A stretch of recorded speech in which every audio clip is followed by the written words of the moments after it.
প্রিয় দর্শক, ইস্পানি মির্জাপুর শুভরাত্রির আজকের আলোচনা আমরা শুরু করতে যাচ্ছি। আলোচনার আজকের আমরা যে শিরোনাম সেটি করেছি রাজনীতি ও নির্বাচন। দর্শক, আপনারা নিশ্চয়ই দেখতে পাচ্ছেন যে বাংলাদেশের যে অন্তর্বর্তীকালীন যে সরকার নির্বাচনের যে ঘোষণা ফেব্রুয়ারিতে করার কথা বলেছেন এবং নির্বাচন কমিশনও কিন্তু সেই মর্মে এগিয়ে যাচ্ছেন এবং বাংলাদেশের মানুষের মধ্যে নির্বাচন নিয়ে যে একটা দৃষ্টিভঙ্গি, ভোট দেওয়ার যে আকাঙ্ক্ষা, সেটি কিন্তু ইতিমধ্যে আমরা দেখতে পেয়েছি এবং সেই আকাঙ্ক্ষার প্রেক্ষাপটেই কিন্তু দেশের রাজনৈতিক দলগুলোর মধ্যে আমরা নির্বাচনমুখী হবার পরও কিছু মিশ্র প্রতিক্রিয়া দেখতে পাচ্ছি। আমি ডাক্তার মওদুদ হোসেন পাভেলকে পরিচয় করে দিতে যাচ্ছি। আজকে আমি আলোচনায় যাকে অতিথি হিসেবে পেয়েছি তিনি বিএনপির মিডিয়া সেলের আহ্বায়ক। আমরা তাকে অতিথি হিসেবে পেয়েছি এবং এই আলোচনা সহ আমরা দেশের রাজনৈতিক প্রেক্ষাপট নিয়ে আপনার সাথে কথা বলবার চেষ্টা করব। ডাক্তার মওদুদ হোসেন আলমগীর ভাই, আপনার কাছে একটি প্রশ্ন, সেটি হচ্ছে গিয়ে যে ফেব্রুয়ারিতে নির্বাচনের একটা ঘোষণা আসলো, নির্বাচন কমিশন প্রস্তুতি গ্রহণ করছে, স্বরাষ্ট্রমন্ত্রী উপদেষ্টা তিনি বলেছেন যে আমরা সার্বিক সকল ধরনের প্রস্তুতি গ্রহণ করেছি। নির্বাচন কমিশনের পক্ষ থেকে রাজশাহীতে সে একই ধরনের কথা বলা হয়েছে, একটা রোডম্যাপের ঘোষণা আসতে যাচ্ছে। কিন্তু ডাক্তার পাভেল, আমরা দেখতে পাচ্ছি যে যে মেইন স্টেক হোল্ডাররা যারা এই নির্বাচনে অংশগ্রহণ করবে, যেহেতু ফ্যাসিস্টরা তাদের দল, তাদের সঙ্গীরা কেউই কিন্তু নির্বাচনমুখী নয়, নির্বাচন করার তাদের সেই ধরনের সুযোগই কিন্তু ইতিমধ্যে আমরা দেখতে পাচ্ছি প্রায় শূন্যের কোটায় চলে গিয়েছে। আমরা বিএনপি বলি, জামায়াত ইসলাম বলি, এনসিপি বলি, তাদের মধ্যে খানিকটা দূরত্ব বাড়ছে যে নির্বাচন কোন পদ্ধতিতে হবে এবং সেই নির্বাচন পদ্ধতির মধ্যে কেউ বলছে যে পিআর পদ্ধতি, কেউ বলছে সনাতন পদ্ধতি, সংবিধানের কথা বলা হচ্ছে, গণভোটের কথা বলা হচ্ছে। আপনি সার্বিক অবস্থায় যে একটা উৎসবমুখ নির্বাচনের কথা মাননীয় প্রধান উপদেষ্টা বলেছেন, সিইসি বলছেন এবং অন্যরা বলছেন, আপনি কোনো কি ফেব্রুয়ারির নির্বাচন নিয়ে কোনো শঙ্কা আছে কিনা? ধন্যবাদ আপনাকে।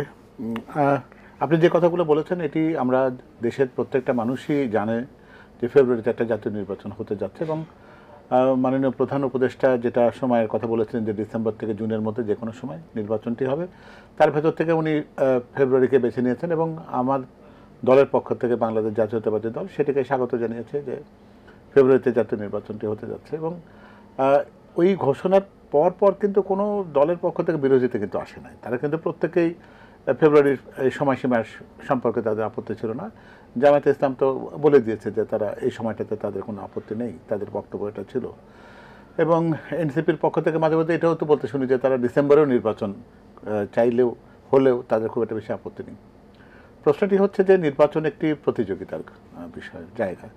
তো হয়তো এমন হতে পারে যে যাদের প্রত্যাশা নির্বাচনকে নিয়ে অনেক বড় ছিল, যারা মনে করেছিলেন যে হয়তো নির্বাচনে তাদের ফলাফলটা অনেক ভালো হবে, কিন্তু যত সময় ঘনিয়ে আসছে তখন মাঠের বাস্তবতা তাদের হয়তো একটু নিরুৎসাহিত করছে। তারা হয়তো বুঝে গেছে যে কাঙ্ক্ষিত বা প্রার্থিত ফলাফল হয়তো তাদের সপক্ষে নাও আসতে পারে। এবং বাংলাদেশ জাতীয়তাবাদী দল আর যেভাবে তার রাজনৈতিক অবস্থান, রাজনৈতিক প্রজ্ঞা, দেশ পরিচালনায় তার অভিজ্ঞতা এবং আমাদের ভারপ্রাপ্ত চেয়ারম্যান জনাব তারেক রহমান দেশবাসীকে যেভাবে প্রতিনিয়ত আগামী নির্বাচনের জন্য প্রস্তুতি নেয় এবং একই সাথে তার দলীয় নেতাকর্মীদেরকে যেভাবে এই নির্বাচন প্রস্তুতি এবং নির্বাচনের সময় যে সংযত আচরণ করবার যে নির্দেশনা প্রতিনিয়ত দিচ্ছেন, তাতে দেশবাসীর মধ্যে একটা আস্থার অবস্থান তৈরি হয়েছে এবং নির্বাচনের ফলাফল সম্পর্কে একটা জিনিস মোটামুটি স্পষ্ট হয়ে উঠছে। তো ফলে যারা হয়তো ভাবছে যে তাদের প্রত্যাশা অনুযায়ী প্রাপ্তিটি নাও হতে পারে, তারা আশঙ্কার জায়গা থেকে সেটিকে একটু বিঘ্নিত করবার কথাগুলো যেটা বলছে এটা অনাকাঙ্ক্ষিত। কারণ আমরা কিন্তু ফ্যাসিস্টকে পরাজিত করেছিলাম একটি গণতান্ত্রিক বাংলাদেশ এটিকে দেখবার জন্য, এবং গণতান্ত্রিক বাংলাদেশ দেখবার ক্ষেত্রে নির্বাচনের বিকল্প তো কোনো কিছু নেই। তো সেখানে যে নিত্য নতুন কিছু কিছু কথা বা শব্দমালা আনা হচ্ছে, এগুলো একেবারে প্রকৃতপক্ষে এই মুহূর্তের জন্য অনাকাঙ্ক্ষিত। কারণ দেশের মানুষ কিন্তু নির্বাচনমুখী হয়ে গেছে। এখানে যারাই নির্বাচনের বিরুদ্ধে কথা বলবে বা নির্বাচনের ব্যাপারে অনিশ্চয়তার কথা বলবে, জনগণ কিন্তু তাদের ব্যাপারে সন্দেহ প্রকাশ করতে থাকবে ক্রমাগতভাবে তত বেশি। তো ফলে আমার মনে হয় যে তাদেরও বোঝা উচিত হয়তো কিছু রাজনৈতিক অপরিপক্কতা তাদের রয়েছে। সেই ক্ষেত্রে হয়তো তারা কেউ কেউ বলছেন যে নির্বাচন ফেব্রুয়ারিতে তারা দেখছেন না, কিন্তু এই কথাটি কিন্তু জনগণের কাছে গ্রহণযোগ্য কথা হবে না। ফলে আমার মনে হয় যে সেই পথে না হেঁটে আমরা একটা গণতান্ত্রিক পথযাত্রায় যে একটা শুভ সূচনার সুযোগ সম্ভাবনা তৈরি হয়েছে, সেটাকে আমরা স্বাগত জানাই, অভিনন্দিত করি এবং একটা নির্বাচন যেটিকে প্রধান উপদেষ্টা বলেছেন যে উৎসব মুখর পরিবেশে হবে বলে আমাদের প্রত্যাশা। দীর্ঘদিন আমরা জানি যে প্রায় 3 প্রজন্ম নির্বাচন বঞ্চিত হয়েছে, বলতে গেলে তিনটি নির্বাচন হয়েছে প্রহসনের, এবং সেক্ষেত্রে দেশের জনগণ তো একটা নির্বাচন অংশগ্রহণের ইচ্ছা তো করতেই পারে। জি নিশ্চয়ই। অধ্যাপক ডাক্তার মওদুদ আলমগীর পাভেল, আপনি আপনার আলোচনার মধ্যে বলেছেন যে মাঠের বাস্তবতার কথা বলেছেন, নির্বাচনের ফলাফলের কথা বলেছেন। মাঠের বাস্তবতা আপনি কি দেখতে পাচ্ছেন এবং নির্বাচনের ফলাফল আপনি আগাম কি ভাবছেন? দেখুন, রাজনীতিতে যে কোনো দলের কিন্তু একটা অতীত ঐতিহ্য থাকবার দরকার থাকে। বিএনপি প্রায় 50 বছরের মতো হতে চলল বিএনপির রাজনৈতিক যে জন্ম গ্রহণের পর থেকে তার পথযাত্রার যে সময়সীমা, এই সময়ের মধ্যে বিএনপি দেশ পরিচালনার দায়িত্ব পেয়েছে একাধিকবার, বিরোধী দলে থাকার সুযোগও তারা গ্রহণ করেছে। একই সাথে ফ্যাসিস্ট বিরোধী আন্দোলনেও তাদের অংশগ্রহণ ছিল, স্বৈরাচার বিরোধী, এরশাদ বিরোধী আন্দোলনও বিএনপি কিন্তু দেখেছে। অর্থাৎ বিএনপির এই রাজনৈতিক অভিজ্ঞতার ক্ষেত্রে কিন্তু বিএনপি একটা ঋদ্ধ রাজনৈতিক দল। তো ফলে মাঠের পরিস্থিতি উপলব্ধি করবার বা অনুধাবন করবার পড়বার ক্ষেত্রে বিএনপির অযোগ্যতা বা সক্ষমতা নেই, এটা হয়তো সত্যি নয়। এবং আমরা সেটা বুঝি বলেই কিন্তু আমরা মনে করছি যে এই মুহূর্তের একটা নির্বাচন যেটা জনগণের আকাঙ্ক্ষার প্রতিফলন হলে বিএনপির জন্যই এই নির্বাচনের ফলাফলটা তাদের পক্ষে আসবে, এটা সঙ্গতভাবে দেশের মানুষও মনে হয় এই প্রস্তুতি তাদের ভেতরে আছে।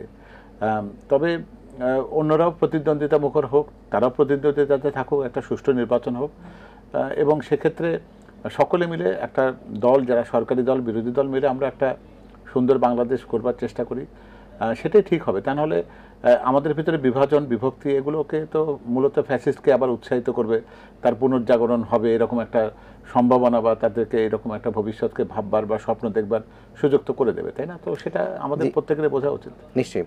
অধ্যাপক ডক্টর মওদুদ আলমগীর পাভেল ভাই, আমি একটা বিষয়, বিএনপির সব নেতা নয়, কিছু নেতা মাঝে মাঝে বক্তব্য দেওয়ার সময় বলেছেন যে বিএনপি 80-90% সিটে তারা জিতে যাবেন বা জিতবেন।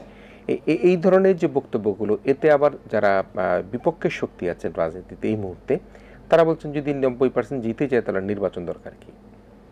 হ্যাঁ, এটাও আমার মনে হয় যে যারা যারা বলেন তারা অতিশয়োক্তি করেন। আমরা মনে করি যে নির্বাচন হলে বিএনপি জয়লাভ করবে। তো জয়লাভের ক্ষেত্রে আসন সংখ্যা নির্ধারণ করবার মতন জ্যোতিষী কারো হওয়ার দরকার নেই। এই জ্যোতিষীর দায়িত্বটি আমরা জনগণের উপর ছেড়ে দিই। জনগণ আমাদেরকে বা যে কোনো রাজনৈতিক দলকে যতটা তাদেরকে নম্বর দেবেন, সেই নাম্বারটা নিয়ে পরিতৃপ্ত থাকতে হবে, সন্তুষ্ট থাকতে হবে। এখানে এই পরীক্ষাতে তো কারচুপির কোনো সুযোগ নেই। তো সুতরাং আমার মনে হয় যে যারা এটা বলছেন তারা হয়তো মূল স্রোতের সাথে না থেকে কথাগুলো বলছেন। আমাদের দলের সর্বোচ্চ অবস্থান হলো এইরকম যে একটা সুষ্ঠু নির্বাচন এবং তাতে যে ফলাফলটা প্রতিফলিত হবে সেটি বিএনপির জন্য ন্যায্য ফলাফল। আমি আপনার কাছ থেকে চমৎকার শব্দ লুফে নিলাম, সেটি হচ্ছে আপনি বললেন যে জ্যোতিষীর মতো কারো এরকম বক্তব্য মন্তব্য আসলে কতখানি সঠিক সেটি মোটেই গ্রহণযোগ্য হবে কিনা সেটি একটা ভাবনার বিষয়। এবং আপনি নিশ্চয়ই লক্ষ্য করেছেন আপনাদের নেতা বা দেশের যে প্রধান রাজনৈতিক দল, সেই রাজনৈতিক দলের প্রধান নেতা জনাব তারেক রহমানও কিন্তু তার বক্তব্যের মধ্যে কিন্তু এই ধরনের কোনো বক্তব্য পেশ করেন, নিজের জ্যোতিষীর মতো বক্তব্য পেশ করেন। তিনি সবসময় বলবার চেষ্টা করে জনগণ যদি তাদেরকে রাষ্ট্র পরিচালনা, সরকার পরিচালনার দায়িত্ব দেয় তাহলে তারা কি কি করবেন, আপনাদের 31 দফা সহ নানা রকম কথা তারা বলে থাকেন। এখন যে বিষয়টি নিয়ে বড় একটা আলোচনা, সেটি হচ্ছে যে পিআর পদ্ধতিতে নির্বাচন এবং সনাতন পদ্ধতিতে নির্বাচন। বিএনপির পক্ষ থেকে নোট অফ ডিসেন্ট দেওয়া হয়েছে এবং জামাতের পক্ষ থেকে এখনও তারা কিন্তু অনড় রয়েছে। এনসিপি উচ্চকক্ষে নির্বাচনের কথা বলছেন, বিএনপি উচ্চকক্ষে 50% বোধ হয় তারা পিআরের কথা বলছেন। এখন পিআর পদ্ধতিতে নির্বাচন না হলে যারা পিআর পদ্ধতি চাচ্ছেন তাদের সংখ্যা বা তারা ভাবেন যে দেশের মধ্যে আবার কোনো রকমভাবে যে এক নায়ক এক ব্যক্তির শাসন সেটি তৈরি হয়ে যায় কি না। মানে আপনি যেটা বললেন যে ফলাফল জনগণ জিতে তাহলে বিএনপিতে সরকার গঠন করে, যেটি কেউ 80-90% জ্যোতিষীর মতো বলেছেন, সেরকম যদি হয়ে যায় তাহলে সেই ভয়ে তারা আতঙ্কিত হয় কিনা, আপনার বিশ্লেষণ? আমার বিশ্লেষণ হচ্ছে যে পিআর পদ্ধতি নিয়ে আলোচনাটা খুব বেশি সঙ্গত বলে মনে করি না আমরা, কারণ নিম্নকক্ষের ক্ষেত্রে তো পিআরের আলোচনাটা ছিলই না, বা যেটা ঐক্যমত্য কমিশনের পক্ষ থেকে এরকম প্রস্তাবও নেই। পিআর পদ্ধতি সম্পর্কে দেশের মানুষের কতটুকু ধারণা, এটা বোঝা একটা বিরাট বড় প্রশ্ন। কারণ দেশের মানুষ যেমন পিআর পদ্ধতি বোঝে না, বুঝতে চায়ও না। প্রথম কথা হচ্ছে তারা বুঝতে যেমন পারছে না, বুঝবার ব্যাপারে তাদের খুব একটা বেশি আগ্রহ নেই। এই কারণে নেই যে একটা নতুন একটা ব্যবস্থাপনা, যেটা আমরা আজ থেকে কয়েক মাস আগেও জানতাম না। এমনকি আমাদের যে জুলাই উত্থান অভ্যুত্থান যেটাই বলি না কেন, সেখানে যেটা হয়েছে সেখানেও কিন্তু পিআর শব্দটি কখনো ছিল না। আমরা একটা নির্বাচন চেয়েছি, সেই নির্বাচনের পরে নির্বাচনের পদ্ধতির ক্ষেত্রে পিআর বা এই ধরনের শব্দগুলোকে আনাটা অযৌক্তিক এবং অনাকাঙ্ক্ষিত। আপনি ইতিমধ্যে বিভিন্ন আলোচনাতে আমরা একাধিকবার বার কথাগুলো বলেছি, ফলে এই ব্যাপারগুলো চর্বিত চর্বণ মনে হতে পারে যে বারবার একই কথাই বলছি কেন আমরা। পিআর পদ্ধতির কোনো সুফল প্রকৃতপক্ষে গণতন্ত্রের জন্য যে সমস্ত দেশে থেকে চর্চা করছে তাদের কোথাও এটা প্রমাণিত হয়নি। আমরা যদি পাশের দেশও দেখি যে নেপালের ক্ষেত্রে প্রতিবারই আমরা দেখছি যে এটা তারা একটা পিআর পদ্ধতি অনুসরণ করার চেষ্টা করেছিল, কিন্তু তাদের সেই ক্ষেত্রে যেটা দেখেছি আমরা, সরকারের কোনো স্থিতিশীলতা নেই, প্রায় একটা অনিশ্চিত সরকার হচ্ছে এবং প্রতি মুহূর্তে সেটা কিন্তু একটা সংঘাতের অবস্থা তৈরি করছে নেপালে। এমনকি যে ইসরায়েলের যে কথাটি বলা হয়, ইসরায়েল কিন্তু গাজায় যে নৃশংস হত্যাকাণ্ডটি চালাচ্ছে সেটার পিছনে কিন্তু এই পিআর পদ্ধতির কিন্তু একটা পরোক্ষ একটা ভূমিকা আছে। কারণ ওখানে যেহেতু নেতানিয়াহুর সরকারের সংখ্যাগরিষ্ঠতা নেই, ফলে সরকার টিকিয়ে রাখার জন্য তার কিন্তু ওই পিআর পদ্ধতিতে আসা অন্যান্য যে সমস্ত দলের সহযোগিতা নিতে হয়েছে। কারণ আপনি জানেন যে পিআর পদ্ধতিতে যে কোনো দল যদি 50% বেশি আসন না পায়, তাহলে তো সেই দলের পক্ষে তো সংখ্যাগরিষ্ঠতা পেয়ে সরকার গঠনের সুযোগ নেই। এটা খুব কঠিন যে কোনো দেশের বাস্তবতায়। আমাদের দেশেও কখনো কোনো দল একবারে 50% আসন ভোট কখনো পায়নি। ফলে আপনি পিআর পদ্ধতিতে যেহেতু ইসরায়েল গেছে, সেইখানে তাকে ওই সরকার টিকে রাখার জন্য ওই ছোট দলের চাপের কাছে থাকতে হয়েছিল। ফলে যারা উগ্র ইসলাম বিরোধী, মুসলিম বিরোধী যে সমস্ত দল আছে, তারা ক্রমাগতভাবে নেতানিয়াহু সরকারকে চাপ দিচ্ছে যে গাজায় তাদের এই অটোক্রেসি, দখলদারিত্ব এবং আক্রমণ চালিয়ে যেতে হবে। ফলে আন্তর্জাতিক বিশ্বের যত চাপই থাকুক, নেতানিয়াহু কিন্তু সেখান থেকে ফিরে আসতে পারছে না। আমরা সব জায়গায় দেখেছি পিআর পদ্ধতিতে সরকার অস্থিতিশীল হয়, যেহেতু সরকারের সংখ্যাগরিষ্ঠতা থাকে না, প্রতি মুহূর্তে আস্থা ভোটের প্রশ্ন ওঠে, আস্থা ভোটের ভয় থাকে। এবং আমাদের বাংলাদেশের মতন একটা দেশ যার উন্নয়নের অনেক কিছু সমস্যা পড়ে রয়েছে সামনে, যেগুলোকে আমাদেরকে অতিক্রম করতে হবে। আমাদের রাষ্ট্রীয় প্রতিষ্ঠানগুলো ধ্বংসপ্রাপ্ত হয়েছে, প্রশাসন নেই, বিচার ব্যবস্থা নেই, এবং সকল ক্ষেত্রে আমরা নির্বাচন ব্যবস্থা থেকে শুরু করে দুর্নীতি দেখেছি, আর্থিক প্রতিষ্ঠানগুলো ধ্বংস হয়েছে। ফলে একটা স্থিতিশীল সরকার ছাড়া এই দেশকে গঠনমূলক জায়গাতে নিয়ে যাওয়ার কিন্তু কোনো বিকল্প নেই। তো ফলে যে কোনো একটা সরকার আসুক, তার অন্তত তার স্থায়িত্বকে নিশ্চিত করতে হবে। একটা সরকার যদি সারাক্ষণ দুশ্চিন্তায় থাকে যে কালকে সেই সরকার আছে কি নেই, সেই রকম একটা পরিস্থিতি বাংলাদেশের জন্য কাম্য হতে পারে না। আর তাছাড়া পিআর পদ্ধতিতে আপনি স্বতন্ত্র একজন সদস্যত্ব নির্বাচন করবার সুযোগই নেই। আপনার তো দলীয় প্রতীক না থাকলে আপনি নির্বাচন করতে পারছেন না। তারপরেও এখানে আরও কতগুলো সমস্যা রয়েছে। পিআর পদ্ধতিতে যেহেতু ভোটের সংখ্যা যতটুকু হবে তার সাথে সমানুপাতিকভাবে আপনি আসন পাবেন। তো আমরা দেখছি কি যে ডিলিমিটেশন হচ্ছে, আপনি জানেন যে নির্বাচনী এলাকার পুনর্বিন্যাস হচ্ছে, তাতে আমরা ক্রমাগতভাবে দেখছি যে গ্রামাঞ্চলের আসনগুলো শহরাঞ্চলে চলে আসছে। কি জন্য? শহরে জনসংখ্যা বেশি। তাহলে আপনি যদি মহানগর কেন্দ্রিক জায়গাগুলোতে দেখবেন যে সমস্ত আসন কিন্তু সেই জায়গাতে কেন্দ্রীভূত হচ্ছে। তাহলে একটা রাজনৈতিক দল যখন জানে যে বেশি ভোট পেলে তার পিআরের তার ফলাফল ভালো আসবে, ফলে নির্বাচনী প্রচারণাটা মহানগর কেন্দ্রিক হয়ে যাবে। গ্রামে কিন্তু কেউ প্রচার করতে যাবেন, তার কারণ গ্রামে বিরাট বড় একটা এলাকা, ভোটের পরিমাণ কম। শহরে অল্প একটু এলাকা, অসংখ্য ভোট আছে ওখানে। আপনি তাহলে কি কোন দিকে নিয়ে যাচ্ছেন? পিআরকে কি সত্যিকারের অর্থে আমরা জনগণের গণতান্ত্রিক অধিকার প্রতিষ্ঠার দিকে নিচ্ছি, নাকি আমরা একটা ভোটের ব্যবস্থাপনাকে শহর কেন্দ্রিক করছি? এর পাশে রয়েছে, আপনি কোনো প্রার্থীর কথা আপনি জানবেন না, প্রার্থীর একটা লম্বা তালিকা থাকবে, সেই তালিকাতে আপনি তার অগ্রাধিকারের ভিত্তিতে যে কয়টা আসন আপনার পাওনা হবে, আপনি সেখান থেকে তালিকার প্রথম থেকে আপনি নেবেন। আর যদি তর্কের খাতিরে বলি যে বাংলাদেশের বিশেষ একটা জায়গাতে আপনার নির্বাচনের আপনার ভোট ব্যাংক রয়েছে, সেই জায়গা থেকে আপনি অধিক পরিমাণ ভোট পান, কিন্তু আপনি যে তালিকা দিয়েছেন সেই তালিকার প্রথম, দ্বিতীয়, তৃতীয়, চতুর্থ ব্যক্তিগুলো হচ্ছে ঠিক তার বিপরীতে অন্য একটা জায়গার যারা প্রতিনিধিত্ব করে সেরকম।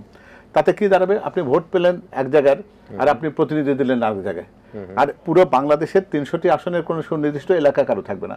আমরা আমাদের দেশের উন্নয়নের অবকাঠামো উন্নয়ন বলি বা গ্রামীণ পর্যায়ে যে উন্নয়নগুলো হয়েছে, সেটা কিন্তু এই সমস্ত অঞ্চল ভিত্তিক যে সমস্ত সংসদ সদস্যরা থাকেন, তারা সংসদে দাঁড়িয়ে বলেন যে মাননীয় স্পিকার, আমি অমুক এলাকার জনগণের প্রতিনিধিত্ব করছি, তাদের পক্ষ থেকে আমি আপনাদেরকে এখানে সম্ভাষণ জানাচ্ছি, যাবা যেভাবে বলা শুরু করেন, এবং বলেন উনি ওনার রাস্তাঘাটের উন্নয়ন চান, উনি ওই এলাকাতে হাট বাজার চান, স্কুল কলেজ চান, যোগাযোগের উন্নতি চান, বিদ্যুৎ চান। তাহলে যখন আপনার কোনো নির্বাচনী এলাকায় থাকবে না, তখন আপনি কার কথা বলবেন ওখানে? সেটা একটা প্রশ্ন আছে। এরপরে রয়েছে যে আমি যদি দেখি যে সংসদীয় গণতান্ত্রিক ব্যবস্থা যে দেশগুলোতে আছে, ভারত বলেন, যুক্তরাজ্য বলেন, যুক্তরাষ্ট্র বলেন, তারা তো প্রত্যেকে অঞ্চলকেই প্রতিনিধিত্ব করেন, এলাকাকে প্রতিনিধিত্ব করেন। ফলে পিআর পদ্ধতি যারা বলছেন, আমার যেটা ধারণা, তারা একটা কথা বলার জন্যই বলছেন, তারা নিজেরাও এটা খুব ভালো করে বোঝেন এমন নয়, আর জনগণের এই ব্যাপারে মোটেও কোনো আগ্রহ আছে বলে মনে হয় না। জি, আমরা যেন ফেসবুকে দেখেছি ভোট দিব সন্দীপে নেতা হবে মালদ্বীপে, এই ধরনের কথা তো এটাই সত্যি। দেখেছি। আপনি একটা কথা খুবই গুরুত্ব সহকারে বলেছেন, নেপালের কথা তো আমাদের জানা আছে যে কয়দিন পরপরই সরকার পরিবর্তিত হয়, কিন্তু আমরা যদি গাজার কথা যে এখন বর্তমানে যে হত্যাযজ্ঞ চলছে, নেতানিয়াহু কিন্তু ইচ্ছা করলেই সে হত্যাযজ্ঞ বন্ধ করতে পারবে না, যেহেতু ছোট ছোট দলগুলো সবসময় তারপর একটা প্রভাব বিস্তার করে রাখে। নিশ্চয়ই সেই বিষয়গুলো কিন্তু আমাদের ভাববার জন্য একটা জায়গা তৈরি করে দেয়। আসলে আমরা এই যে পিআর পদ্ধতি চাচ্ছি, আবার ওই জায়গাটাও ভাববার একটা জায়গা তৈরি করে দেয় কি না, যে বিগত 15 বছরের শাসন আমলে যে একনায়কতন্ত্র তৈরি হয়ে গিয়েছিল, এখন যে জনপ্রিয়তার কথা বলা হচ্ছে, সেই জনপ্রিয়তা আবার একনায়কতন্ত্র তৈরি করে দেয় কি না, সেই জায়গাটা আপনারা কিভাবে জনগণকে আশ্বস্ত করতে চান? এখানে আমরা কিন্তু মনে হয় যে একটা জায়গায় বোধহয় ভুল করছি। বিগত 3টি যে নির্বাচন হয়েছে, সেও তো নির্বাচন ছিল না। জনগণ যদি তাদের নেতা নির্বাচনের পদ্ধতি সেটা যেটাই হোক, জনগণ যদি কাউকে 100-র ভেতরে 99 নাম্বার দেন, তাহলে তাকে বলতে পারবো না যে না আপনি দয়া করে 99 নাম্বার দেবেন না। আপনি যদি 99 নাম্বার দেন তাহলে সে কিন্তু একটা অটোক্রেসি তৈরি করবে। সেটা নয়, সেটা হচ্ছে জনপ্রিয়তা এবং একটা জনসমর্থন তৈরি হয় কিন্তু একটা রাজনৈতিক দলের তার অতীত কর্মকাণ্ড, গ্রহণযোগ্যতা সব কিছু মিলিয়ে। এবং সেখানে আমরা যদি শুধুমাত্র এটাই বলি যে সরকার পরিবর্তিত হয়ে গেলে একটা আশঙ্কায় থাকে যে এরকম সিঁদুরে মেঘ দেখলেই যদি আমাদের এরকম যদি ভয় লাগে যে বজ্রপাত হতে যাচ্ছে বা কোনো একটা দলের শুধুমাত্র সংখ্যাগরিষ্ঠতা হলে তারা অগণতান্ত্রিক হবে, ফ্যাসিস্ট হবে বা স্বৈরতান্ত্রিক হবে, এই আশঙ্কার বোধহয় খুব একটা বেশি প্রয়োজন নেই। কারণ আমরা এই নির্বাচন ব্যবস্থার যে প্রচলিত পদ্ধতির সাথে মানুষ অভ্যস্ত, সেটার উপরে একটু আস্থা রাখি। এবং যদি নির্বাচনী ব্যবস্থাটা যদি সঠিক থাকে, তাহলে স্বৈরতন্ত্র যদি প্রতিষ্ঠিত হয়, তাহলে পরের নির্বাচনে জনগণ নিশ্চয়ই কোনো স্বৈরচারীকে ভোট দেবেন না। তো ফলে কিভাবে এটা একটা স্বৈরতন্ত্রের জন্ম দেবে? কারণ একটা দল যদি সত্যিকার অর্থে মনে করেন যে আমরা কোনো পার্ট টাইম প্লেয়ার নই, একবারের জন্য ক্ষমতায় আসতে চান, আমি যদি দেশ পরিচালনার দায়িত্ব যদি বারবার চাই, তাহলে তো উনি জানেন যে আমার কোনো কর্মকাণ্ডে যদি জনগণ অসন্তুষ্ট হয়, পরের নির্বাচনে তারা আমাকে প্রত্যাখ্যান করবে। তো বিএনপি তো কোনো পার্ট টাইম প্লেয়ার না, খণ্ডকালীন খেলতে তো আসেনি রাজনীতির মাঠে। বিএনপি এখানে স্থায়ীভাবে দেশের জনগণের সেবা করতে চায়। তো ফলে তারা যখন জানে যে কর্মকাণ্ড তাকে পরের নির্বাচনে তাকে ক্ষতিগ্রস্ত করবে, তার ফলাফলটাকে নেতিবাচক করবে, বিএনপি জেনে শুনে সেই পথে হাঁটবে কেন? একটা বিষয়, বাতাসে নানা রকম গুঞ্জনের কথা, এনসিপি সেই বিষয়টাকে গুজব বলে বলছেন যে তাদের সিটের দর কষাকষি। বিএনপি নেতারা দু একজন মাঝে মাঝে বলে থাকে তারা এতটা সিট চেয়েছে, অতটা সিট চেয়েছে। তো সিটের কি কোনো দর কষাকষি চলছে কিনা, যে কারণের জন্য এই ধরনের অবস্থা তৈরি হচ্ছে? আমার মনে হয় সিটের তো দর কষাকষির কোনো প্রয়োজনই নেই। কারণ আপনি 31 দফার যে ভূমিকা রয়েছে সেখানে আপনি লক্ষ্য করবেন যে লেখা আছে যে জাতীয় সরকারের মাধ্যমে বিএনপি কিন্তু আগামী দিন দেশ পরিচালনা করতে চায়। কারণ এখন কিন্তু বিভক্তির কোনো সুযোগ নেই। আমাদের সবারই একটা ঐক্যবদ্ধ চেষ্টার ফসল ছিল ফ্যাসিস্ট সরকারের পতন।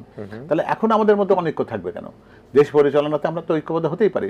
নির্বাচন হতে পারে, নির্বাচনের ফলাফল যেটাই হোক, যারা সমমনা দল ছিল, যারা ফ্যাসিস্ট বিরোধী আন্দোলনের শক্তি ছিল, তাদের সমন্বয়ে জাতীয় সরকার পরিচালনার মাধ্যমে একটা দেশ পরিচালনার কথা বিএনপির একটি অঙ্গীকার। এখান থেকে বিএনপির উদ্বিচ্ছিত হওয়ার কোনো সুযোগ নেই। ফলে আসন ভাগাভাগি হোক বা না হোক, আমরা দিন শেষে দেশ পরিচালনার ক্ষেত্রে ঐক্যবদ্ধভাবে সমস্ত রাজনৈতিক দলকে নিয়েই করতে চাই বিএনপি। এটি বিএনপির পরিষ্কার অবস্থান। এটি স্পষ্টভাবেই প্রধান নেতা জনাব তারেক রহমান সাহেব বারবার তিনি বলছেন যে আমরা দেশ পরিচালনার ক্ষেত্রে সবাইকে সাথে নিয়ে করতে চাই, এবং আসলে দেশের মানুষের মধ্যে এই প্রত্যাশাটা জাগ্রত হচ্ছে যে আমরা আসলে দেখতে চাই যে যারা সরকার গঠন করবেন, যদিও গঠন করবার প্রত্যাশা বা নানাভাবে নানা অঙ্কে যেটি যোগ বিয়োগে দেখা যাচ্ছে যে বিএনপির দিকেই মানুষের ঝোঁক হয়তো বেশি, সে অবস্থা মানুষও তাকিয়ে রয়েছে, এবং হয়তো মানুষ সেই একটি নির্বাচিত সরকার আসার পর হয়তো বুঝতে পারবে যে যদি বিএনপি সরকার গঠন করে তারা তাদের ওয়াদা, তাদের কার্যক্রম 31 দফা সবগুলো কীভাবে পাশ করেছে। আমি একটা বিষয় আছে, গতকালকের একটা ঘটনা যেটি ঘটেছে, যেটা নিয়ে কিন্তু একটু খানিকটা হলো সমালোচনা হয়েছে, যেটা নির্বাচন কমিশনে ঘটেছে। যে এনসিপির মুখ্য সংগঠক হাসানাত আবদুল্লাহ একটা মন্তব্য করেছেন একটি শুনানিকে কেন্দ্র করে, এবং বলেছেন এই নির্বাচন কমিশন পার্টি অফিসে পরিণত হতে বলেছে, এবং বলেছেন যদি এখনই যদি অবস্থা হয় তাহলে নির্বাচনকালীন সময় বা পরবর্তীতে কী অবস্থা হবে। যেটি আমরা দেখেছি যে ব্রাহ্মণবাড়ির একটা আসনের একটি শুনানিকে কেন্দ্র করে একটা ঘটনা ঘটেছে। আপনি কীভাবে দেখেন? আপনি নিজে বলেছেন যেমন যে আসন পুনর্বিন্যাস একটা নির্বাচন কমিশনের একটা গতানুগতিক কাজ, সেটা সবসময় নির্বাচন কমিশন করেন। এখানে কিন্তু দল হিসেবে বিএনপির কিন্তু কোনো অবস্থান কিন্তু এখানে বিএনপি কিন্তু এখানে বলে নাই। সেই শুনানিটা যেটা হয়েছে সেটা হচ্ছে ওই আসনের সাথে সংশ্লিষ্ট ব্যক্তিবর্গ যারা আছেন, ওই অঞ্চলের যারা ভোটার, তারা বা ভবিষ্যতে যারা হয়তো কোনো কারোর রাজনীতিতে যদি ভোট বা নির্বাচনে অংশ নেওয়ার ইচ্ছা থাকে তারাই হয়তো সেখানে ছিলেন। এখানে যুক্তি পক্ষে এবং বিপক্ষে, শুনানি মানেই তো তাই। সেখানে খুব ভালো হতো যদি সবাই ধৈর্যের পরিচয় দিতেন, দিয়ে তার পক্ষের যুক্তি দেখাতেন যে আমরা আসন বিন্যাসে এই ইউনিয়নের অবস্থান এর সাথে চাই বা চাই না, এটা কথা পরিষ্কার বলে দিতে পারতেন যে আমাদের এই এই যুক্তি রয়েছে, যে এই যুক্তিতে এই এই অঞ্চল বা এই নির্বাচনী এলাকাটাকে এইভাবে সীমানাটা নির্ধারণ করা দরকার। অতীতে যে সীমানা নির্ধারিত ছিল তার এই বিচ্যুতি ছিল, একটা দল বলতে পারে যে না সব ঠিকই আছে। তো এটা অনাকাঙ্ক্ষিত, এটা দলের পক্ষ থেকে এরকম কোনো কর্মকাণ্ডকে সমর্থন করার সুযোগ যেমন নেই। আবার এখানে প্রকৃতপক্ষে কি হয়েছে সেটা নির্বাচন কমিশনের সামনে যেহেতু হয়েছে, শুনানি তো একটি বলতে পারি একটা আইনি একটা আনুষ্ঠানিকতা এবং আইনি কাঠামোর মধ্যে থেকে সেটা হচ্ছে, অর্থাৎ রাষ্ট্র নির্বাচন কমিশনকে সীমানা পুনর্নির্ধারণ করার একটা এখতিয়ার দিয়েছে। তো ফলে সেই জন্য তারা ওটা বিচারিক একটা অবস্থান থেকে তারা এটা শুনছেন, ফলে এটা বলতে পারি এক ধরনের আদালত। সেই জায়গাতে পক্ষ বিপক্ষের বক্তব্য ছিল, সেখানে যদি কোনো বিচ্যুতি ঘটে থাকে তাহলে পরিপূর্ণ দায়িত্ব নির্বাচন কমিশনারের, তারা সেটাকে আমার মনে হয় যে নিশ্চয়ই তারা দেখবেন, বিষয়টা খতিয়ে দেখবেন এবং এখানে যা করণীয় সেটা করবেন। আর ব্যক্তি পর্যায়ে কেউ যে একটা যে মন্তব্য করেছেন সেটাকে আমি খুব গুরুত্ব দিয়ে দেখতে চাই না, কারণ ওনারা কিন্তু একসময় এই নির্বাচন কমিশনের বিপক্ষে অবস্থান নিয়েছিলেন, অবস্থান ধর্মঘট করেছিলেন। সেখানে এখনো একই অবস্থায় আছে তারা। সেখানে আমরা দেখেছিলাম যে তাদের যতজন এই অবস্থানের ধর্মঘটে অংশ নিয়েছিলেন তার চেয়ে সাংবাদিকদের সংখ্যায় বেশি ছিল, সেটা আপনারা বোধহয় মনে আছে। তো ফলে তারা যেটা বলছেন সেটার পিছনে জনভিত্তি আছে কিনা, তারা কতটা চিন্তা ভাবনা করে বলছেন সেটা আলাদা কথা। আর এই নির্বাচন কমিশনকে নিয়ে প্রশ্ন তুলবার কোনো কারণ এই জন্য নেই, কারণ এই নির্বাচন কমিশনের অধীনে তো কোনো নির্বাচন অনুষ্ঠিত হয়নি। তো যারা পরীক্ষায় দেয়নি তাদের ফলাফল কেমন হবে, তারা ভালো করবে কি মন্দ করবে, আগ বাড়িয়ে এতগুলো কথা না বলে আমরা সবাই মিলে, এই নির্বাচন কমিশনটা তো কোনো দলীয় সরকার করেনি, এই তত্ত্বাবধায়ক বা এই অন্তর্বর্তীকালীন সরকারই তো এই সরকারকে ছাত্ররাই তৈরি করেছে, যাকে এই ছাত্ররাই করেছেন। ফলে যাদের ওনারা নিয়োগকর্তা, যাদেরকে ওনারা নিয়োগ দিয়েছেন, তাদের ব্যাপারে ওনারা প্রশ্ন তুললে জনগণের মধ্যে মনে হয় যে তাদের হয় নিয়োগ প্রক্রিয়ার মধ্যে তাদের ভুল ছিল, অথবা তারা প্রকৃতপক্ষে যা বলছেন তারা হয়তো নিজেরা সেটার অর্থ বোঝেন না। এক্ষেত্রে কি একেবারে শেষের দিকে আমরা বিরতির আগে কোনো দায় কি পড়ে কিনা বিএনপির, বা যদি গতকালকের ঘটনা আপনি বলছিলেন যে শুনানিতে সব পক্ষই থাকবে, নির্বাচন কমিশন দেখবে, আমি বিএনপির দায় এখানে দেখি না, কারণ বিএনপি একটি উদার গণতান্ত্রিক দল হিসেবে কাজ করেন। ফলে নির্বাচন কমিশনের অঙ্গনে ঘটনাটি ঘটেছে, ফলে নির্বাচন কমিশন তাদের বিধি মোতাবেক এক্ষেত্রে যে কোনো অবস্থান যদি তারা নিত, বিএনপি সেটাকে কোনো আপত্তি করেছে, বিএনপি কারো পক্ষ অবলম্বন করেছে বা বলেছে যে না আমার এই কথাটি আমি, বা কোনো একটা বক্তব্য দিয়ে বলেছে যে না এটি আমার অবস্থান, স্টেটমেন্টও তো দেয়নি এবং কারো পক্ষে পক্ষ অবলম্বন তো করেনি, কারোর বিরোধিতাও করেনি, তার পক্ষ অবলম্বন করেন, কারণ এটা নির্বাচন কমিশনের আওতাধীন একটা এখতিয়ারাধীন একটা বিষয়, এখানে তো বিএনপির কোনো বক্তব্য দেওয়ার কোনো সুযোগ নেই। দর্শক, আমরা কথা বলছিলাম বিএনপি মিডিয়া সেলের সম্মানিত আহ্বায়ক অধ্যাপক ডাক্তার মওদুদ আলমগীর পাবেল সাহেবের সাথে, এবং তিনি তার রাজনীতি নির্বাচন ভাবনা নিয়ে কথা বলেন এবং বললেন যে এখন যে অবস্থা চলছে এতে কিন্তু আমরা ফ্যাসিজমকে বিদায় করেছি, আমরা একটা নির্বাচনমুখী অবস্থার মধ্যে রয়েছি, আমাদের মধ্যে একটা ঐক্যের দরকার। আমরা সেই একই আলোচনা নিয়ে আবারও ফিরে আসবো আমাদের প্রিয় অতিথি অধ্যাপক ডাক্তার মওদুদ আলমগীর পাবেলের সাথে। দর্শক, ইসমানী মির্জাপুর শিবরাত্রিতে ছোটটা বিরতি নিচ্ছি।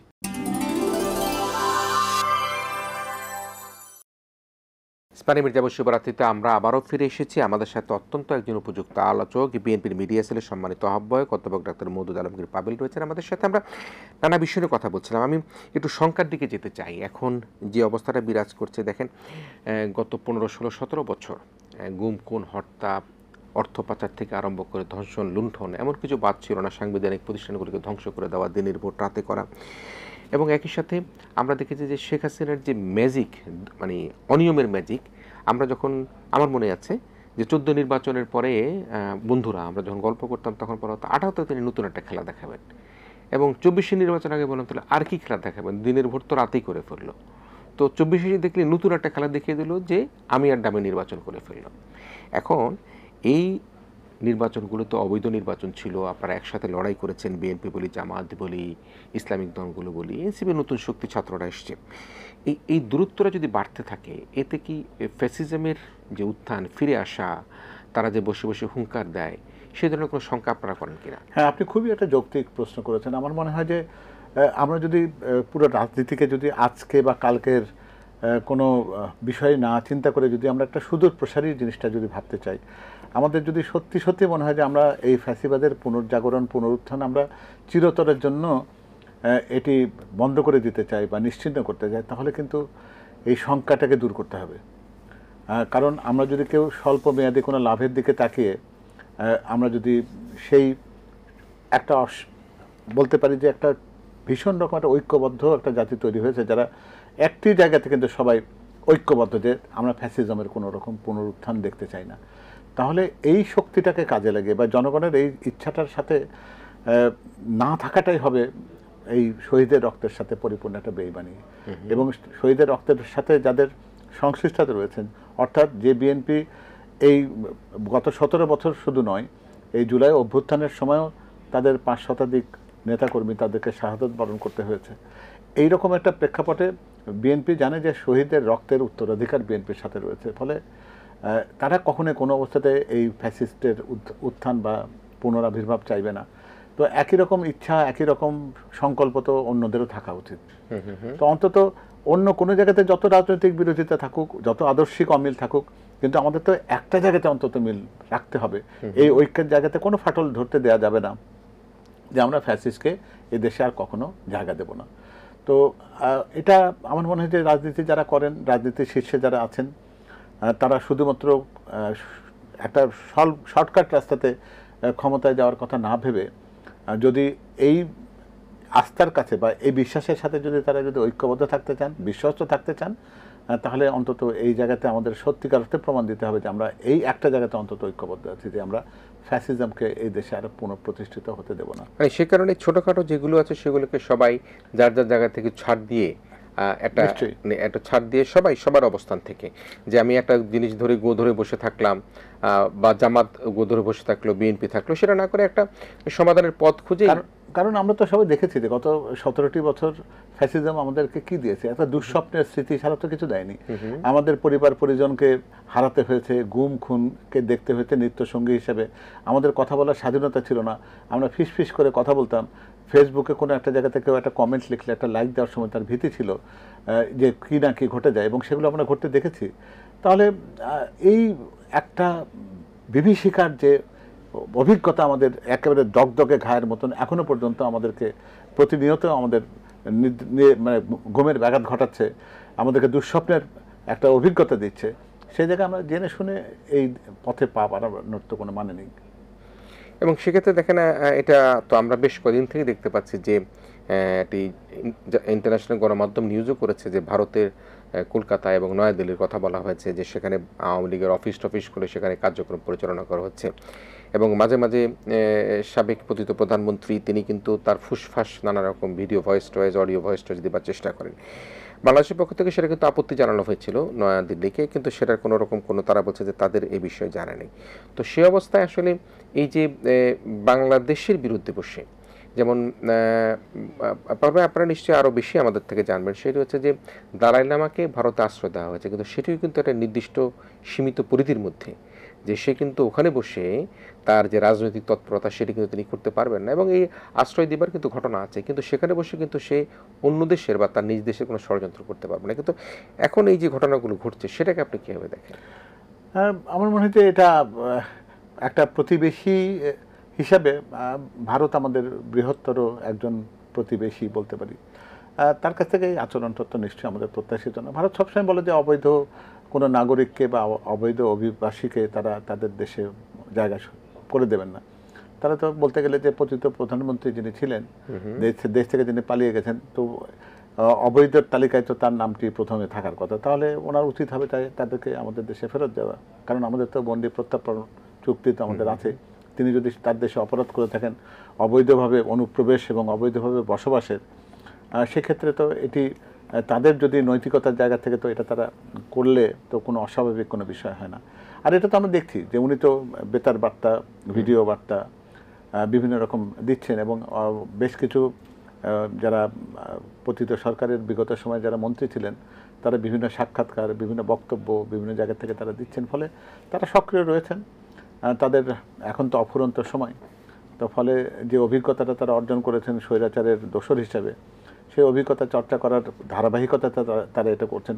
আমরা খুব অন্তত একেবারে শতভাগ খুশি না হলে অন্তত আশ্বস্ত হতাম যদি তাদের ভেতরে একটু অনুশোচনা বা অনুতাপ হতো।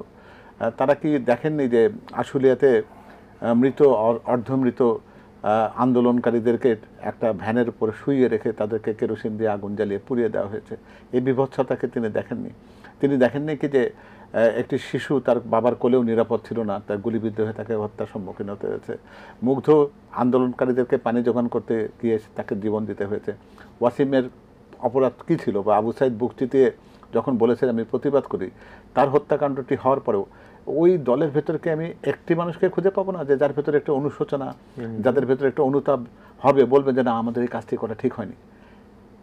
যদি এই কথাটিকে তারা সমস্যায় বলতেন যে আমরা অন্যায় করেছি, এই কাজটি সত্যিকারে অন্যায়, পৃথিবীর সকল মানুষের কাছে যেটি অন্যায় সেটাকে যারা যৌক্তিকভাবে উপস্থাপন করতে চায় তাদের মনুষ্যত্ব নিয়ে তো আমরা প্রশ্ন তুলতেই পারি। আর একজন মানুষ যখন মনুষ্যত্ব হারায় তখন তাদের ভেতরে যে অন্যায় এবং যে অপশক্তি কাজ করে তাদের প্রচেষ্টাই তো হবে সেটিকে আবার পুনরায় ফেরত পাওয়ার। কারণ তারা যে আনন্দটি, যে পৈশাচিক আনন্দটি তারা পেয়েছিলেন প্রতিপক্ষ দমনের এবং লুণ্ঠনের যে অবারিত স্বাধীনতা পেয়েছিলেন, সেই স্বর্ণযুগকে তারা তাদের মতন করে, যেটা আমরা আমাদের মতন করে কালো যুগ বলি, তাদের জন্য তো এটা স্বর্ণযুগে ছিল।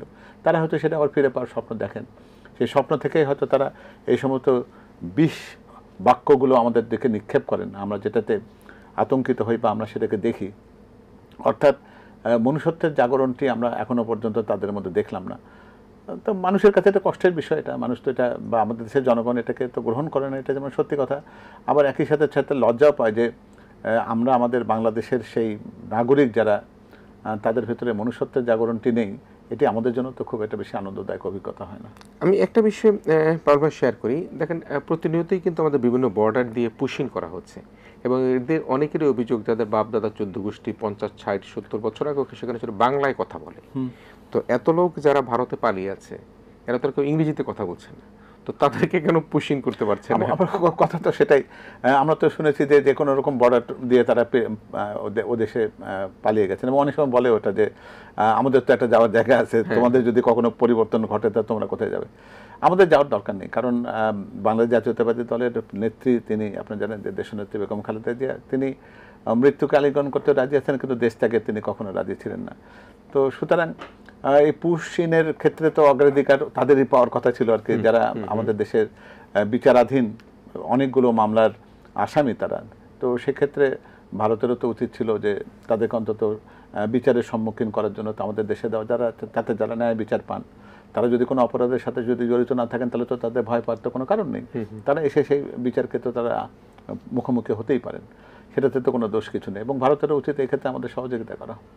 নিশ্চয়ই, আমাদের অনুপ চেটিয়ার কথা মনে আছে, আমরা তো অনুপ চেটিয়াকে তাদেরকে হস্তান্তর করেছিলাম, সুতরাং সেই জায়গাটা তারা কিন্তু ভুলে গেছে। আমি একটা যেমন কেউ যে মাজেদকে, আপনার জানেন ক্যাপ্টেন মাজেদকে যে প্রক্রিয়াতে ভারত থেকে বাংলাদেশে এনে তার ফাঁসি কার্যকর করা হয়েছিল, সেই রোমহর্ষক সে আমাদের যে গোয়েন্দা বাহিনীর যে সমস্ত প্রক্রিয়া ছিল সেগুলোতে তো আমরা দেখেছি তারা কিভাবে সে দেশ থেকে একজন মানুষকে দেশে আনে, এবং তাতে ভারতীয় আইন প্রয়োগকারী সংস্থার সহযোগিতা ছিল। এবং সম্প্রতি কিছুদিন আগে আমাদের একজন এমপির হত্যাকাণ্ড হয়েছে বলে আশঙ্কা করা হয়, যেটি তার সেই হত্যাকাণ্ডের ক্ষেত্রেও তো ভারতের আইন প্রয়োগকারী সংস্থা আমাদের বাংলাদেশের আইন প্রয়োগকারী সংস্থাগুলোকে তো যথেষ্ট সহযোগিতা করেছে, তো আমরা দেখেছি অতীতে।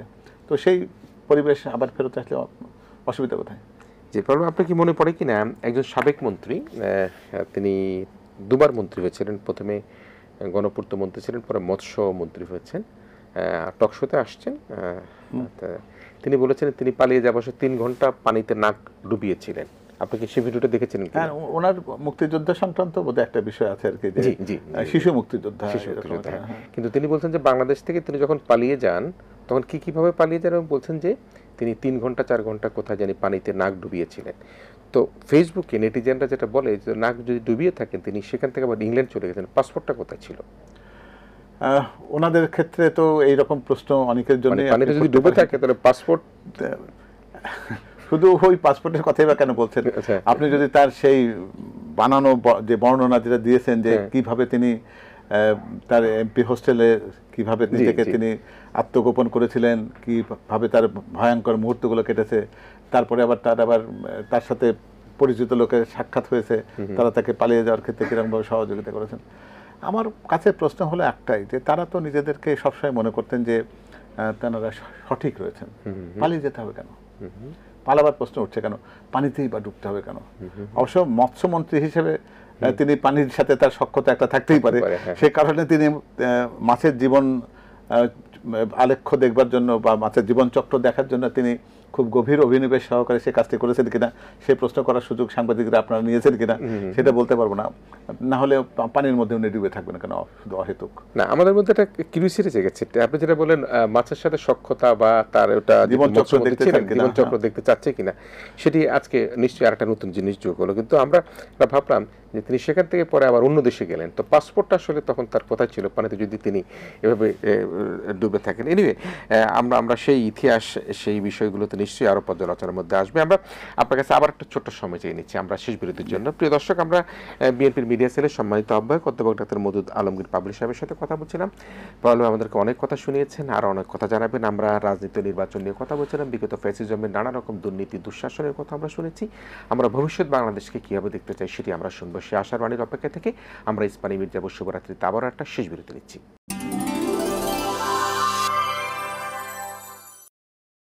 ইস্পানি মির্জাপুর শুভরাত্রিতে আমরা আবারও ফিরে এসেছি শেষ বিরতির আলোচনায়। আমাদের সাথে আবারও অতিথি হিসেবে রয়েছেন বিএনপির মিডিয়া সেলের সম্মানিত আহ্বায়ক অধ্যাপক ডাক্তার মওদুদ আলমগীর পাভেল রয়েছেন আমাদের সাথে। মিস্টার পাভেল, আমরা আসার কথা শুনবো, তবে তার আগে হঠাৎ করে আমি দেখলাম যে আমার প্রস্তুতির মধ্যে এক জায়গায় আছে যে ফজলুর রহমান সাহেব বিএনপির একজন ব্যক্তি, তাকে নিয়ে বেশ বিতর্ক চলছে, শোকজ করা হয়েছে। সেগুনবাগিচার বাসা অনেকে একটু ঘেরাও টেরাও করার চেষ্টা করেছে, এটি হয়তো বা হয়েছে কি না হয়েছে জানি না। তো এই বিষয়গুলোকে আসলে কীভাবে দেখেন? একটা পপুলার দল বা বিএনপির ক্ষেত্রে একটা জিনিস আপনাদের মধ্যে সবারই লক্ষ্য করার সুযোগ আছে, সেটা হচ্ছে যে আমরা কিন্তু সহনশীল একটি রাজনৈতিক দল, এবং মতামত প্রকাশের ক্ষেত্রে কিন্তু আমরা কিন্তু অবারিত স্বাধীনতায় বিশ্বাস করি। আমরা তো দেশের বাইরে অনেক ক্ষেত্রে দেখি যে রাজনৈতিক নেতাদেরকে কিন্তু আরও অনেক বড় রকমভাবে হেনস্থা হতে দেখেছি আমরা, সাংবাদিকদের সামনে, সমর্থকদের কাছে অনেক রকমভাবে এটা হয়। তারা কিন্তু কেউ এখানে প্রতিক্রিয়া দেখান না বা এখানে কোনো রকম উষ্মা প্রকাশও যে করেন তাও করেন না। আমাদের কালচারে হয়তো সেটা নেই, তো বিএনপি সেটা চর্চা করে, যার ফলে হয়তো তার অনেক কথাই দলের পক্ষে যায়নি। আপনি নিজেও জানেন যে আমরা নিজেরাও অনুভব করি যে অতিরিক্ত কথন সকল ক্ষেত্রে প্রত্যাশিত না, এবং দলের জন্য যেটা এটা শুভ করা হয় না। কিন্তু তারপরেও যদি আমরা সেটা করতাম, হয়তো প্রথম দর্শনে একজন বলতো যে দলের বিপক্ষে বলছে, সুতরাং তাকে থামিয়ে দেওয়া হলো। এটা দল হয়তো কিছুদিন পর্যন্ত এটা লক্ষ্য করেছে, যারা এটাকে সমর্থন করেছে অথবা এটাকে বিরত করবার চেষ্টা করেনি, যতক্ষণ পর্যন্ত মনে হয়েছে যে না, উনি বাক স্বাধীনতাকে বিএনপি সম্মান করে, শ্রদ্ধা করে, এবং সেই জায়গাতে উনি তার মত প্রকাশ উনি করতেই পারেন, উনি সেটা করেছেন হয়তো। কিন্তু যখন এই ব্যাপারটি আমাদের স্বাধীনতা, আমাদের বিপ্লব, আমাদের অভ্যুত্থান, এগুলোর জায়গায় যখন প্রশ্নবিদ্ধ করেছে, বা এই জায়গাগুলো যখন মনে হচ্ছে যে আক্রমণ বা কটাক্ষের জায়গায় চলে এসেছে, তখন দল সেই জায়গাতে যে উপযুক্ত ব্যবস্থা নেওয়া দরকার সেটি নিয়েছে। এটা যে কোনো মানুষের জন্য একটা লেসন, যে বিএনপি কোনো জিনিসকে অবজ্ঞা করে, ইগনোর করে বা উপেক্ষা করে এরকম মনে করবার কোনো কারণ নেই। এক্ষেত্রে যা দলের সাংগঠনিক যে নিয়ম আছে সেই নিয়মের মধ্যে থেকে যেটা করা দরকার সেটাই দলের। আচ্ছা, এগুলি যারা করেন তারা কি অতিপ্রাপ্তির আশায় করেন কিনা? এটা বলা মুশকিল। হয়তো তারা মনে করেন যে, অনেকে আছেন যে মোর ক্যাথলিক দেন পোপ হওয়ার চেষ্টা আছে আর কি, কোনো কোনো ক্ষেত্রে কারো হয়তো এটা করার চেষ্টা করেন। কিন্তু আমাদের দলের সর্বোচ্চ পর্যায় থেকে কিন্তু সহনশীলতাটার শিক্ষাই কিন্তু দেওয়া হয়, এবং সেখানে পরিমার্জিত কথা বলা, সেটাই আমাদের দলের কালচার। আমার দলের আপনি যদি দেখবেন যে আমাদের দেশনেত্রী বেগম খালেদা জিয়া, যিনি স্বৈরাচারের কাছে সবচেয়ে বেশি নিগৃহীত, নির্যাতিত হয়েছেন, এবং একটি অপ্রত্যাশিতভাবে এমন একটি দুরারোগ্য রোগে উনি আক্রান্ত হয়েছিলেন, যেটি জেলে যাওয়ার আগে সে রোগটি তার ছিল না, সেটাও কিন্তু উনি মেনে নিয়েছেন। কি জন্য? দেশের মানুষের জন্য। তাকে আপনারা জানেন যে মানব জমিনের সম্পাদক সাহেব তার একটা যখন সাক্ষাৎকার নিতে গেছিলেন, তখন বারবার তাকে বলছেন যে আপনার ভেতরে কোনো ক্ষোভ বা কোনো রাগের উন্মেষ হয় কিনা। তিনি বলেছেন যে ভুলে যান এগুলো, এগুলো থাক, ওইগুলো কথা। তো সেই সহনশীলতার চর্চাটাই বা সেই পরিমার্জিত কথন আমাদের বিএনপির কিন্তু প্রত্যেকেরই কিন্তু নৈতিক শিক্ষার জায়গা। তো ফলে যারা প্রকৃতপক্ষে বাংলাদেশের জাতীয়তাবাদকে বিশ্বাস করে তাদের ভেতরে আপনি কিন্তু কখনো সেই অশোভন বাক্য বিন্যাস শব্দ চয়ন এগুলো পাবেন বলে আমার মনে হয় না। মানে সেখানে তো আমরা স্পষ্টই দেখেছি যে তিনি কোনো গণমাধ্যম বা কোনো ব্যক্তিকেই পতিত যিনি পালিয়ে গেলেন তাকে নিয়ে উষ্মা প্রকাশ করে কোনো বিন্দুমাত্র বক্তব্য কোনো কথা তিনি দেননি। বলেননি। প্রথম তার বক্তব্য যেটি আমরা টেলিভিশনে দেখেছি, টেলিভিশনের মধ্যে রেকর্ডেড বক্তব্য দেখেছি, সেই বক্তব্যের মধ্যেও কিন্তু এই ধরনের কোনো রকম উনি সবাইকে ঐক্যবদ্ধ থাকতে বলেছেন, ধৈর্য ধরতে বলেছেন এবং অভিনন্দিত করেছেন এই গণতান্ত্রিক অভিযাত্রাতে মানুষ এই বিজয়টিকে। যেহেতু সাবেক প্রধানমন্ত্রী বেগম খালেদা জিয়ার প্রসঙ্গ আসলেই আমি কাছ থেকে আমার বিতর্ক অনুষ্ঠানে দু একবার তার সাথে সান্নিধ্যে যাবার সুযোগ হয়েছে, তিনি প্রধান অতিথি হিসেবে গিয়েছিলেন বাংলাদেশ টেলিভিশনে। এখন যে মানুষের মধ্যে একটা মানুষের এত উৎসাহ যে পতিত শেখ হাসিনা তিনি বেগম খালেদা জিয়ার বিরুদ্ধে যে অনৈতিকভাবে অন্যায়ভাবে যে মামলাগুলো করেছেন সেগুলি আইনের মাধ্যমে আদালতের মাধ্যমে নিষ্পত্তি হয়েছেন। এখন নির্বাচনে একটা প্রশ্ন এসছে, আমরা বিগত সময়গুলোতে দেখেছি বেগম খালেদা জিয়া যে কটি আসনে নির্বাচন অংশগ্রহণ করেছেন প্রত্যেকটি আসনে বিপুল ভোটের ব্যবধানে তিনি জয়লাভ করেছেন। তো মানুষের প্রত্যাশায় মানুষ চায় যে এবারও বেগম খালেদা জিয়া যে কটি আসন থেকে নির্বাচন কমিশন 3টি হোক 5টি হোক করবেন। আপনারা কি প্রত্যাশা করেন বেগম খালেদা নির্বাচন করার ক্ষেত্রে? ওনার স্বাস্থ্য প্রধান বিবেচ্য। আপনারা জানেন যে উনি গুরুতরভাবে অসুস্থ এবং আকস্মিকভাবে এখনও মাঝে মাঝে তাকে হাসপাতালে যেতে হয় এবং তার অসুস্থতার মাত্রা চিকিৎসক হিসেবে আমি তো নিজেও জানি যে তাকে আপনারা জানেন যে কাতারের আমিরের সৌজন্যে পাওয়া এয়ার অ্যাম্বুলেন্সে তিনি লন্ডনে গিয়েছিলেন চিকিৎসার জন্য এবং সেখান থেকে ফিরেও এসেছেন উনি পরিপূর্ণ সুস্থতা নিয়ে রাজনীতিতে সক্রিয় হলে সবাই খুবই খুশি হতো, আশান্বিত হতো। এর বাইরে দিয়ে কিন্তু ওনার একটা পরিচয় তৈরি হয়েছে, আপনারা যদি সবাই আমরা লক্ষ্য করি, সেটা হচ্ছে যে উনি কিন্তু একটা দলের নেতার মধ্যে কিন্তু আর সীমাবদ্ধ রাখেননি। উনি ওনার গণতান্ত্রিক অভিযাত্রাতে তার ত্যাগ তিতিক্ষা এবং তার বাচনভঙ্গি এবং তার অভিভাবকত্বের জায়গাতে তিনি নিজেকে এমন একটা জায়গাতে নিয়েছেন যেখানে দেশের প্রধান উপদেষ্টা বলি, সেনাবাহিনীর প্রধানই বলি বা সেনাবাহিনীর ঊর্ধ্বতন কর্মকর্তা বলি, রাজনৈতিক নেতৃত্ব বলি, সবাই কিন্তু শ্রদ্ধাবনত চিত্তে কিন্তু তার এই অবদানটাকে স্বীকার করে। ফলে আমরা মনে করি যে তার অবস্থানটাকে আমরা এখন দলীয় গণ্ডির মধ্যে সীমাবদ্ধ রাখতে চাই না। আমার মনে হয় যে ওনার পরিচিতি এখন একটা জাতীয় নেত্রী হিসেবে উনি পুরো দেশের অভিভাবক। এই সত্যটাই প্রতিষ্ঠিত হোক। রাজনীতির এই ছোট গণ্ডিতে এসে নির্বাচনের ক্ষেত্রে তাকে প্রতিদ্বন্দ্বিতার জায়গায় দেখতে হবে, সেটা দেখতে পারলে হয়তো ভালো হতো, কিন্তু তার চাইতে অনেক বড় পরিচয় হবে তিনি যদি সবার উপরে দেশের সর্বজন শ্রদ্ধেয় জাতীয় নেত্রী হিসাবে তিনি তার এই অবস্থান যেটি ওনার জন্য তৈরি হয়েছে সেটিকেই আমরা সম্মানের সাথে দেখতে চাই।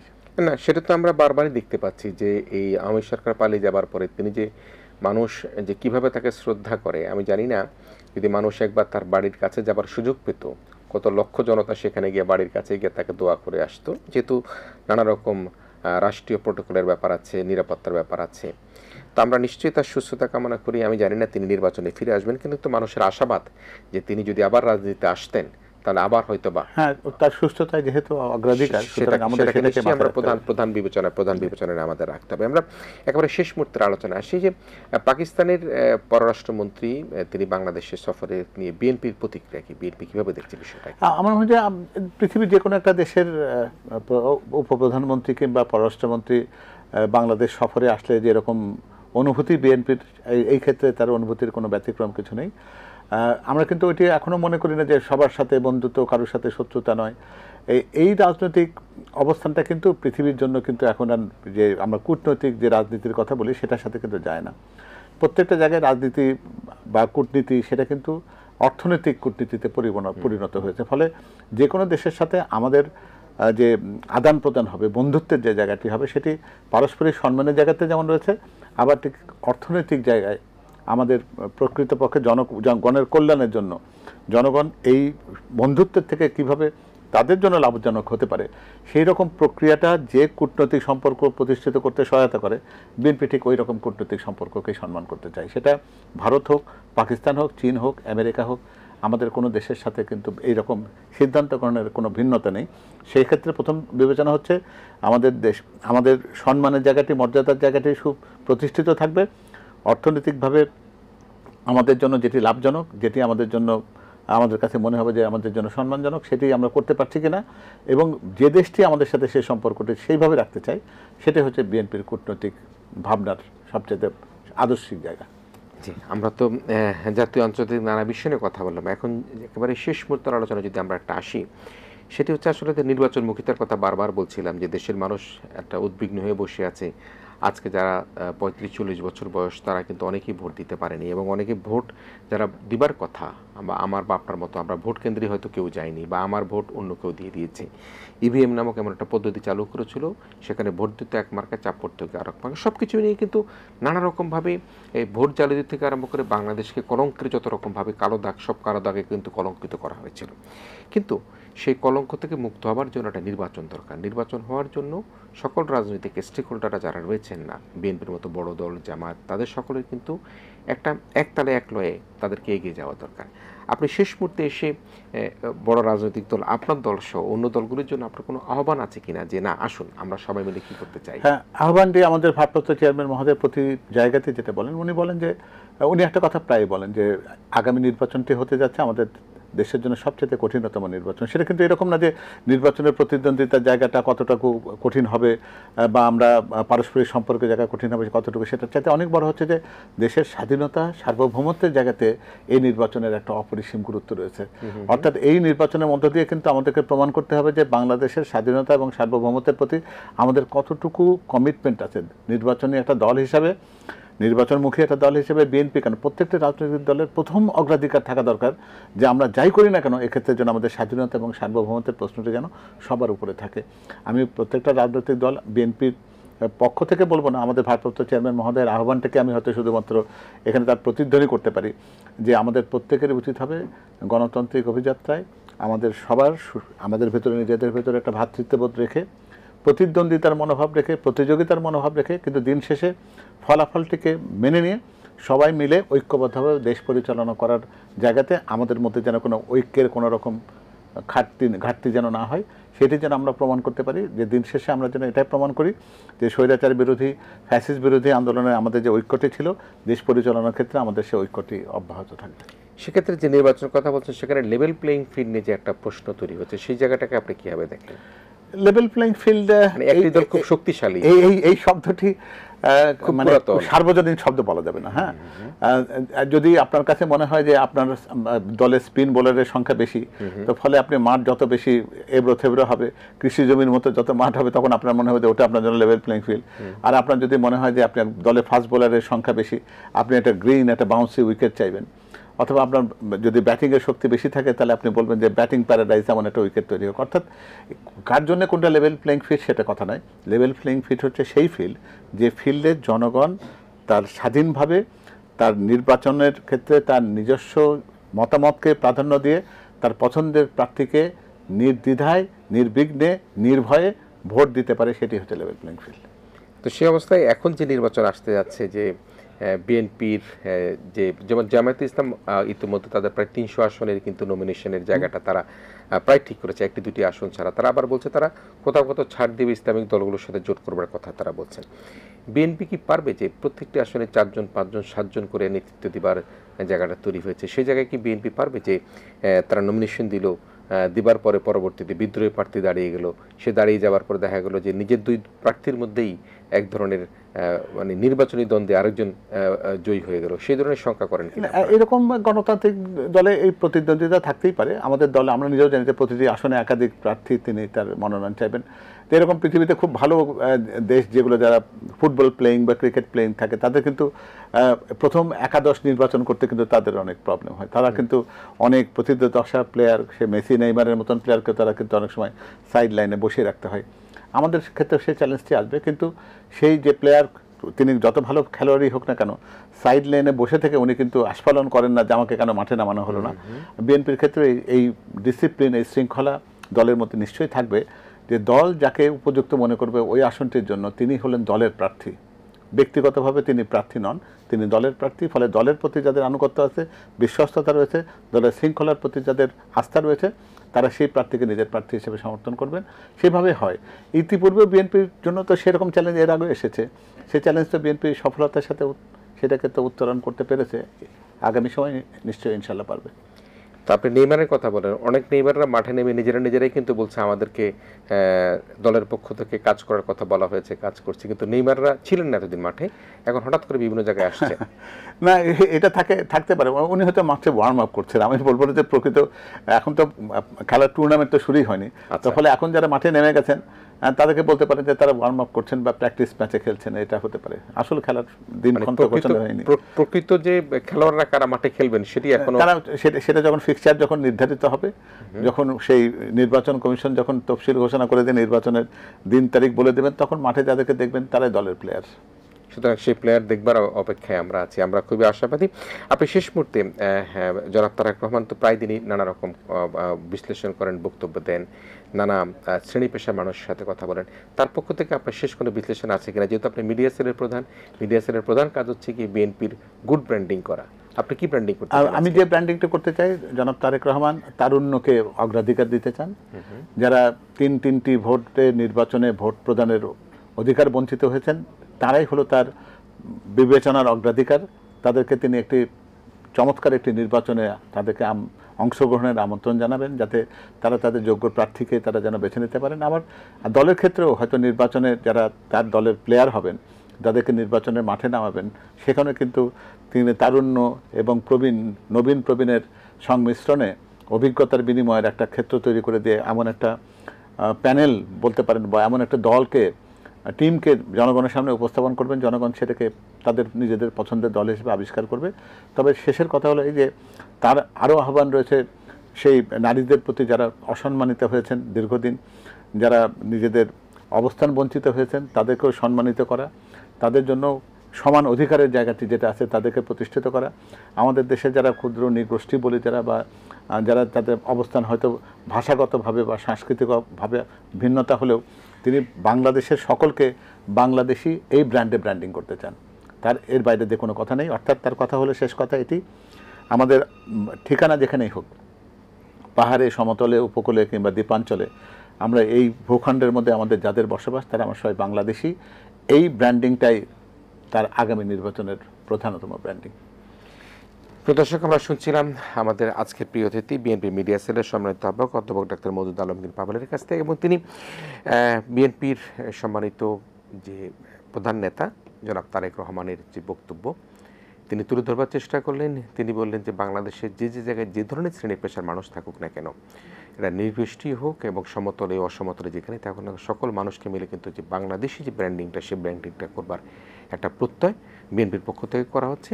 আমরা আশা করব বাংলাদেশের সেই ব্র্যান্ডিংয়ের প্রত্যয় নিয়ে বিএনপি এগিয়ে যাবে। একটা গণতান্ত্রিক দেশে রাষ্ট্র কাঠামো তৈরির জন্য তারা নির্বাচনের প্রস্তুতি গ্রহণ করছে এবং সবাই নির্বাচনমুখী হবে, এবং তাদের মধ্যে প্রধান দলগুলোর মধ্যে যে দূরত্ব যে কমিয়ে আনবার কথা আমাদের শ্রদ্ধেয় ডাক্তার পাভেল ভাই বললেন, সেই দূরত্ব কমিয়ে এনে বাংলাদেশের একটা জাতীয় নির্বাচনের পথ যাতে ফেব্রুয়ারির মধ্যেই আমরা সমাপ্ত করে একটা নতুন সরকার এদেশে পথ চালায়, তাদের নেতৃত্ব দিতে পারে, সে প্রত্যাশা করে আমাদের আজকের আয়োজন ইস্পানী মির্জাপুর শুভরাত্রি এখানে শেষ করছি। আমি আমাদের অতিথি সম্মানিত অধ্যাপক ডাক্তার মওদুদ আলমগীর পাভেল ভাই, আপনাকে দারুণভাবে ধন্যবাদ জানাচ্ছি আপনার যুক্ত হওয়ার জন্য। একই সাথে প্রিয় অতিথি আপনাদেরকে ধন্যবাদ জানিয়ে ইস্পানী মির্জাপুর শুভরাত্রি এখানে শেষ করছি। আপনারা ভালো থাকবেন, সবাই মিলে ভীষণ ভালো থাকবেন।